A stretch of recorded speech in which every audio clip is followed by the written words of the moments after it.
اعوذ باللہ من الشیطان الرجیم، بسم اللہ الرحمن الرحیم۔ الحمد للہ رب العالمین، والصلاة والسلام علی سید المرسلین و خاتم النبیین، اما بعد۔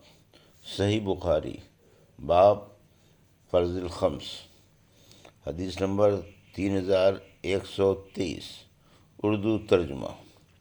ہم سے اسماعیل بن ابی اویس نے بیان کیا، انہوں نے کہا مجھ سے امام مالک رحمۃ اللہ علیہ نے بیان کیا، ان سے ابو زناد نے، ان سے ارج نے بیان کیا، اور ان سے سیدنا ابو ہریرہ رضی اللہ عنہ نے بیان کیا کہ رسول کریم صلی اللہ علیہ وسلم نے فرمایا، جو اللہ کے راستے میں جہاد کرے، جہاد ہی کی نیت سے نکلے، اللہ کے کلام اس کے وعدے کو سچ جان کر، تو اللہ اس کا ضامن ہے، یا تو اللہ تعالیٰ اس کو شہید کر کے جنت میں لے جائے گا، یا اس کو ثواب اور غنیمت کا مال دلا کر اس کے گھر لوٹائے گا۔ حدیث نمبر 3124، اردو ترجمہ۔ ہم سے محمد بن علاء نے بیان کیا، کہا ہم سے عبداللہ بن مبارک نے بیان کیا، ان سے معمر نے، ان سے حمام بن منبع نے، اور ان سے ابو ہریرہ رضی اللہ عنہ نے بیان کیا کہ رسول کریم صلی اللہ علیہ وسلم نے فرمایا، بنی اسرائیل کے پیغمبروں میں سے ایک نبی یوشع علیہ السلام نے غزوہ کرنے کا ارادہ کیا تو اپنی قوم سے کہا کہ میرے ساتھ کوئی ایسا شخص جس نے ابھی نئی شادی کی ہو اور بیوی کے ساتھ کوئی رات بھی نہ گزاری ہو، اور وہ رات گزارنا چاہتا ہو، اور وہ شخص جس نے گھر بنایا ہو اور ابھی اس کی چھت نہ پاٹ سکا ہو، اور وہ شخص جس نے حاملہ بکری یا حاملہ اونٹنیاں خریدی ہوں اور اسے ان کے بچے جننے کا انتظار ہو، تو ایسے لوگوں میں سے کوئی بھی ہمارے ساتھ جہاد میں نہ چلے۔ پھر انہوں نے جہاد کیا، اور جب اس آبادی یعنی اریحا سے قریب ہوئے تو عصر کا وقت ہو گیا۔ اس کے قریب وقت ہو گیا۔ انہوں نے سورج سے فرمایا کہ تو بھی خدا کا تابع فرمان ہے اور میں بھی اس کا تابع فرمان ہوں، اے اللہ ہمارے لیے اسے اپنی جگہ پر روک دے۔ چنانچہ سورج رک گیا، یہاں تک کہ اللہ تعالیٰ نے انہیں فتح عنایت فرمائی۔ پھر انہوں نے اموال غنیمت کو جمع کیا، اور آگ اسے جلانے کے لیے آئی لیکن جلا نہ سکی۔ اس نبی نے فرمایا کہ تم میں سے کسی نے مال غنیمت میں چوری کی ہے، اس لیے ہر قبیلے کا ایک آدمی آ کر میرے ہاتھ پر بیعت کرے۔ جب بیعت کرنے لگے تو ایک قبیلے کے شخص کا ہاتھ ان کے ہاتھ کے ساتھ چمٹ گیا۔ انہوں نے فرمایا کہ چوری تمہارے ہی قبیلے والوں نے کی ہے، اب تمہارے قبیلے کے سب لوگ آئیں اور بیعت کریں۔ چنانچہ اس قبیلے کے وہ 2 یا 3 آدمیوں کا ہاتھ اس طرح ان کے ہاتھ سے چمٹ گیا تو آپ نے فرمایا کہ چوری تم ہی لوگوں نے کی ہے۔ آخر چوری مان لی گئی، اور وہ لوگ گائے کے سر کی طرح سونے کا ایک سر لائے جو غنیمت میں سے چرا لیا گیا تھا، اور اسے مال غنیمت میں رکھ دیا۔ تب آگ آئی اور اسے جلا گئی۔ پھر غنیمت اللہ تعالیٰ نے ہمارے لیے جائز قرار دے دی۔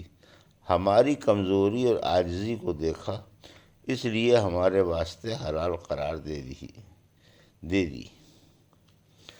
حدیث نمبر 3125، اردو ترجمہ۔ مال غنیمت ان لوگوں کو ملے گا جو جنگ میں حاضر ہوں۔ ہم سے صدقہ بن فضل نے بیان کیا، کہا ہم کو عبد الرحمن بن مہدی نے خبر دی، انہیں امام مالک نے، انہیں زید بن اسلم نے، انہیں ان کے والد نے کہ عمر رضی اللہ عنہ نے فرمایا، اگر مسلمانوں کی آنے والی نسلوں کا خیال نہ ہوتا تو جو شہر بھی فتح ہوتا میں اسے فاتحین میں اسی طرح تقسیم کر دیا کرتا جس طرح نبی کریم صلی اللہ علیہ وسلم نے خیبر کی تقسیم کی تھی۔ حدیث نمبر 3126، اردو ترجمہ۔ اگر کوئی غنیمت حاصل کرنے کے لیے لڑے مگر نیت ترقی دین کی بھی ہو تو کیا ثواب کم ہوگا؟ ہم سے محمد بن بشار نے بیان کیا، کہا ہم سے غنزر نے بیان کیا، کہا ہم سے شعبہ نے، ان سے عمرو بن مرہ نے بیان کیا، انہوں نے ابو وائل سے سنا، انہوں نے بیان کیا کہ ہم سے ابو موسیٰ اشعری رضی اللہ عنہ نے بیان کیا کہ ایک اعرابی حق بن ضمیرہ باہلی نے نبی کریم صلی اللہ علیہ وسلم سے پوچھا، ایک شخص ہے جو غنیمت حاصل کرنے کے لیے جہاد میں شریک ہوا، ایک شخص ہے جو اس لیے شرکت کرتا ہے کہ اس کی بہادری کے چرچے زبانوں پر آ جائیں، ایک شخص اس لیے لڑتا ہے کہ اس کی دھاک بیٹھ جائے، تو ان سے اللہ کے راستے میں کون سا ہوگا؟ آن صلی اللہ علیہ وسلم نے فرمایا کہ جو شخص جنگ میں شرکت اس لیے کرے تاکہ اللہ کا کلمہ دین بھی بلند رہے، فقط وہی اللہ کے راستے میں ہے۔ حدیث نمبر 3137، اردو ترجمہ۔ خلیفۃ المسلمین کے پاس غیر لوگ جو تحائف بھیجیں ان کا بانٹ دینا، اور ان میں سے جو لوگ موجود نہ ہوں ان کا حصہ چھپا کر محفوظ رکھنا۔ ہم سے عبداللہ بن عبد الوہاب نے بیان کیا، کہا ہم سے حماد بن زید نے بیان کیا، ان سے ایوب سختیانی نے، اور ان سے عبداللہ بن ابی ملیکہ نے، کہ نبی کریم صلی اللہ علیہ وسلم کی خدمت میں دیباج کی کچھ قبائیں تحفے کے طور پر آئی تھیں، جن میں سونے کی گھنڈیاں لگی ہوئی تھیں، انہیں آن صلی اللہ علیہ وسلم نے اپنے چند اصحاب میں تقسیم فرما دیا، اور ایک قبا مخرمہ بن نوفل رضی اللہ عنہ کے لیے رکھ لی۔ پھر مخرمہ رضی اللہ عنہ آئے اور ان کے ساتھ ان کے صاحبزادے مسعود بن مخرمہ بھی تھے۔ آپ دروازے پر کھڑے ہوئے اور کہا کہ میرا نام لے کر نبی کریم صلی اللہ علیہ وسلم کو بلا لا۔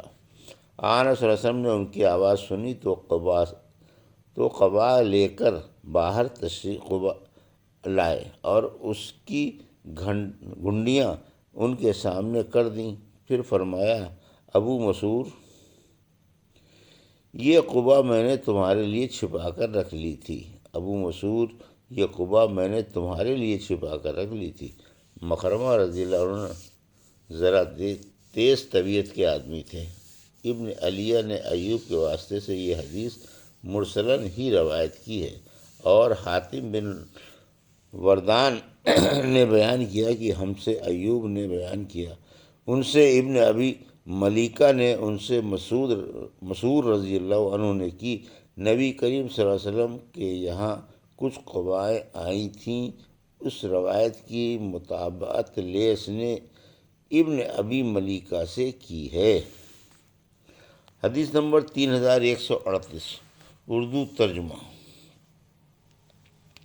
نبی کریم صلی اللہ علیہ وسلم نے بنو قریظہ اور بنو نصیر کی جائیداد کس طرح تقسیم کی تھی، اور اپنی ضرورتوں میں ان کو کیسے خرچ کیا؟ ہم سے عبداللہ بن ابی الاسود نے بیان کیا، کہا ہم سے معتمر نے بیان کیا، ان سے ان کے باپ سلیمان نے، انہوں نے انس بن مالک رضی اللہ عنہ سے سنا، انہوں نے بیان کیا کہ صحابہ انصار کچھ کھجور کے درخت نبی کریم صلی اللہ علیہ وسلم کی خدمت میں بطور تحفہ دے دیا کرتے تھے، لیکن جب اللہ تعالیٰ نے بنو قریظہ اور بنو نذیر کے قبائل پر فتح دے دی